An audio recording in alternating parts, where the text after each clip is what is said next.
السلام علیکم ورحمۃ اللہ وبرکاتہ۔ آج 24 دسمبر 2023 ہے اور میں آپ کو لے جانا چاہتا ہوں 24 دسمبر 1957 میں، جب پاکستان میں پہلی دفعہ 100 روپے کے کرنسی نوٹ پر قائد اعظم کی تصویر پرنٹ کرنے کا فیصلہ کیا، اور اس موقع پر مولانا عبدالحامد صاحب، جو کہ اس وقت پاکستان کے مرکزی جمعیت علماء پاکستان کے مرکزی صدر تھے، انہوں نے اس بات کا انکشاف کیا کہ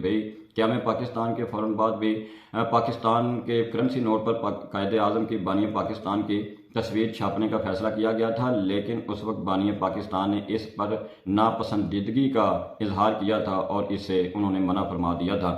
اسی طرح سے آپ دیکھیے، ابوالحسن اصفہانی ایک جگہ پر رقم تراز ہیں کہ میری آخری ملاقات بانی پاکستان سے 31 اگست 1947 میں، اور جب ہماری ملاقات میٹنگ ختم ہوئی تو مجھے گورنر جنرل پاکستان بانی پاکستان خود مجھے باہر گیٹ تک چھوڑنے آئے، اور واپس آتے آتے وہ جس کمرے سے ہم گزرتے تو بانی پاکستان اس کمرے کی لائٹس جو ہیں، بتیاں جو ہیں وہ بند کر دیتے۔ جب ہم باہر پہنچے تو میں نے کہا، یہ سرکاری رہائش گاہ تو آپ یہ ساری لائٹس کیوں بند کر رہے ہیں؟ ان کو تو جلتے رہنا چاہیے۔ تو بانی پاکستان نے فرمایا، میں اس لیے تو یہ بند کر رہا ہوں یہ ساری لائٹس، اس لیے کہ یہ پیسہ نہ تمہارا ہے نہ میرا ہے، یہ سرکاری خزانے کا پیسہ ہے، اور میں اس سرکاری خزانے کا چوکیدار اور امین ہوں اور محافظ ہوں۔ پاکستان بننے کے بعد اب دیکھا، ایک دفعہ بانی پاکستان جا رہے ہیں، گاڑی پر کسی سفر پر جا رہے ہیں، راستے میں پھاٹک بند تھا، ریلوے پھاٹک بند تھا۔ ڈرائیور جلدی سے اترا اور اس نے یہ کوشش کی کہ میں جا کے جو پھاٹک کا نگران ہے میں اس کو جا کے بتاؤں کہ گورنر جنرل پاکستان تشریف فرما ہے، انہوں نے آگے ضروری کام سے جانا ہے تو تم یہ پھاٹک کھول دو۔ قائد اعظم نے بانی پاکستان نے فوراً ڈرائیور کو واپس بلایا اور ان کو بڑی سختی سے منع کیا، گاڑی کو گزرنے تو اپنے وقت پر پھاٹک کھلے گا، ہم یہاں انتظار کریں گے، میں کوئی ایسی مثال قائم نہیں کرنا چاہتا جو کہ صرف پروٹوکول پر مبنی ہو۔ دیکھیے، پاکستان بننے کے تھوڑے عرصے کے بعد 25 اکتوبر 1947 کو پہلی عید الاضحیٰ جو ہے وہ آزاد پاکستان نے دیکھی، اور بانی پاکستان کی نماز عید الاضحیٰ کے لیے مولوی مسافر خانہ کے قریب مسجد قصابہ کا انتخاب کیا گیا کہ یہاں پر قائد جو ہیں وہ نماز عید الاضحیٰ ادا کریں گے۔ مولانا ظہور الحسن جو اس مسجد کے امام تھے، ان کو بھی مطلع کر دیا گیا، اور بانی پاکستان کو بھی جو وقت ہے نماز کا اس کے بارے میں ان کو آگاہ کیا گیا، لیکن کسی وجہ سے، مصروفیات کی وجہ سے بانی پاکستان ٹائم پر وہاں نہ پہنچ سکے۔ تو اعلیٰ حکام نے مولانا ظہور الحسن سے درخواست کی کہ ابھی بانی پاکستان نہیں پہنچا، اب ان کا انتظار کر لیں، ابھی آپ جماعت کھڑی نہ کریں، لیکن مولانا ظہور الحسن نے فرمایا کہ میں محمد علی جناح کی نماز پڑھانے یہاں نہیں آیا، میں رب العزت کے حکم سے نماز عید الاضحیٰ پڑھانے کے لیے آیا۔ انہوں نے اپنے وقت پر نماز جو ہے اس کی امامت انہوں نے شروع کر دی۔ جب بانی پاکستان وہاں پہنچے، انہوں نے نماز ادا کی اور ان کو اس واقعے سے بتایا گیا، اس کے بارے میں بتایا گیا، تو بانی پاکستان بذات خود چل کر مولانا ظہور الحسن کے پاس پہنچے، ان سے ملاقات کی اور ان کا شکریہ ادا کیا کہ پاکستان کو ایسے ہی علماء حق کی ضرورت ہے، آپ نے بالکل ٹھیک کیا ہے، میں آپ سے بالکل ناراض نہیں ہوں۔ دیکھیے، پاکستان کے قیام سے پہلے ایک تاجر نے آپ سے یہ درخواست کی کہ آپ میرا ایک مقدمہ لڑے اور میں آپ کو اس کی 5000 روپے فیس ادا کروں گا۔ تو آپ نے فرمایا کہ میں تو 500 روپیہ ایک پیشی کا لیتا ہوں، ہو سکتا ہے تمہارا مقدمہ طویل ہو جائے اور اس سے زیادہ میری فیس بن جائے یا اس سے پہلے ختم ہو جائے، تو میں تو فی پیشی ہی پیسے تم سے دوں گا۔ قائد اعظم وہ مقدمہ اپنی فراست اور ذہانت کی بنیاد پر اور لیاقت کی بنیاد پر آپ وہ مقدمہ جیت گئے، اور صرف 3 پیشیوں میں ہی 3 تاریخوں میں آپ وہ مقدمہ جیتنے میں کامیاب ہو گئے۔ آپ نے اس میں سے صرف 1500 روپے رکھے اور اس کو 35 روپے واپس کر دیے۔ تو تاجر نے کہا کہ اس نے خوش ہو کر کہا کہ آپ یہ سارے پیسے لے لیں، میں نے یہ آپ کو دے دیے ہیں۔ تو آپ نے فرمایا، نہیں، میں نے اپنا حق اور اپنی فیس جو ہے وہ میں نے لے لی ہے، اب ان پیسوں پر میرا کوئی حق نہیں بنتا۔ اسی طرح سے اب دیکھیے کہ جب محمد علی جناح بمبئی میں ابھی نئی آپ نے اپنی وکالت کا آغاز کیا تھا اور بڑی مشکلات کا سامنا تھا آپ کو اپنے اس پروفیشن میں، کیونکہ آپ کا آغاز تھا ابھی، تو وہاں پر کچھ عدالتی دلال جو تھے، ایجنٹ ان کے پاس آئے، انہوں نے کہا کہ اگر آپ جب آپ مقدمہ جیتیں گے اور آدھی فیس جو ہے یا جو بھی آپ اپنے موکل سے پیسے لیں گے آدھی فیس ہمیں ادا کریں تو ہم زیادہ تر مقدمات آپ کو ہی ریفر کر دیا کریں گے، ہم زیادہ تر جو سائلین ہیں ہم آپ کے پاس لے کر آئیں گے۔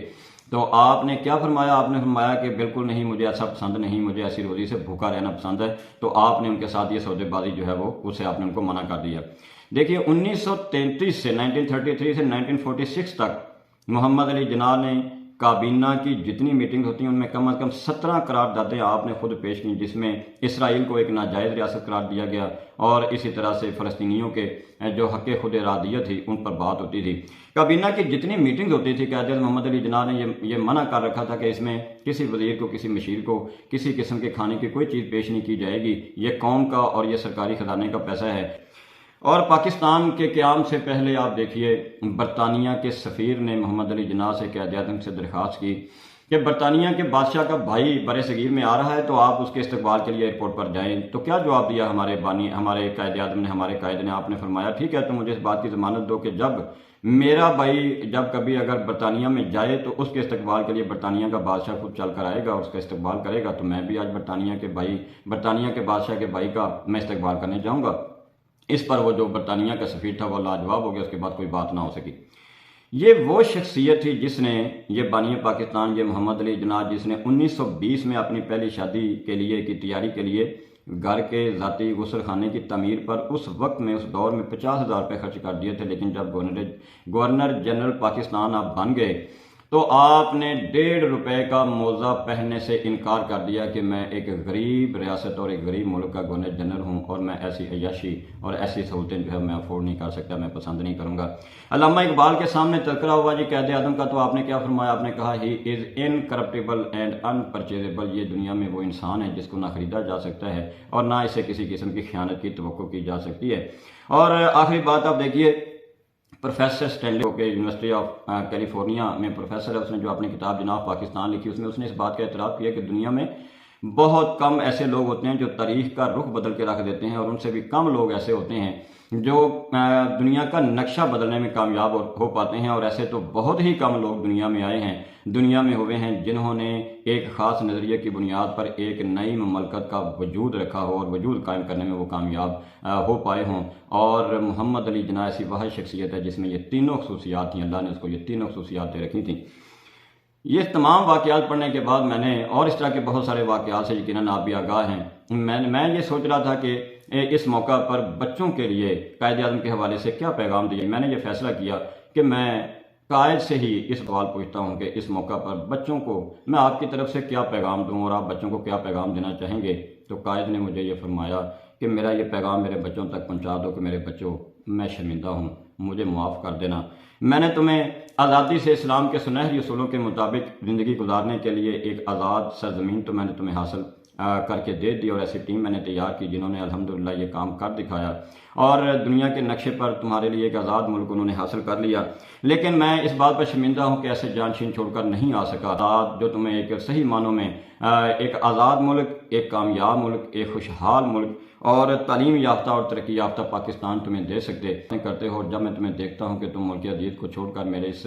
پاکستان کو چھوڑ کر دوسرے مالک میں جا بسنے کی باتیں کرتے ہو اور خواب دیکھتے ہو، تو یقین جانو کہ میرے خواب چکنا چور ہو جاتے ہیں اور میرا دل خون کے عنصر ہوتا ہے۔ آج تمہارے سلیبس اور تمہاری نصابی کتابوں سے میرے واقعات، میری کہانیاں اور قیام پاکستان اور دو قومی نظریہ کی بنیاد پر جو 20 لاکھ مسلمانوں کا کم از کم قتل ہوا، اس طرح سے 1.5 کروڑ مسلمانوں نے ایک آزاد مملکت کے حصول کے لیے ہجرت کی، آج یہ سارے واقعات اور یہ ساری تاریخ تمہاری کتابوں سے ختم کی جا رہی ہے۔ اور اس سے بڑھ کر مجھے یہ افسوس ہے کہ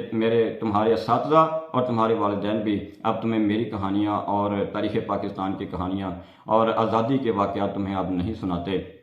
میرے بچوں، میں بہت شرمندہ ہوں کہ میں تمہارے لیے اب کچھ نہیں کر سکتا۔ میرے بچوں، مجھے معاف کر دینا۔ قائد یہ فرما کر اپنے آنسو پونچھنے لگے اور میں شرمندہ ہو کر میں نے سلسلہ کلام منقطع کر دیا۔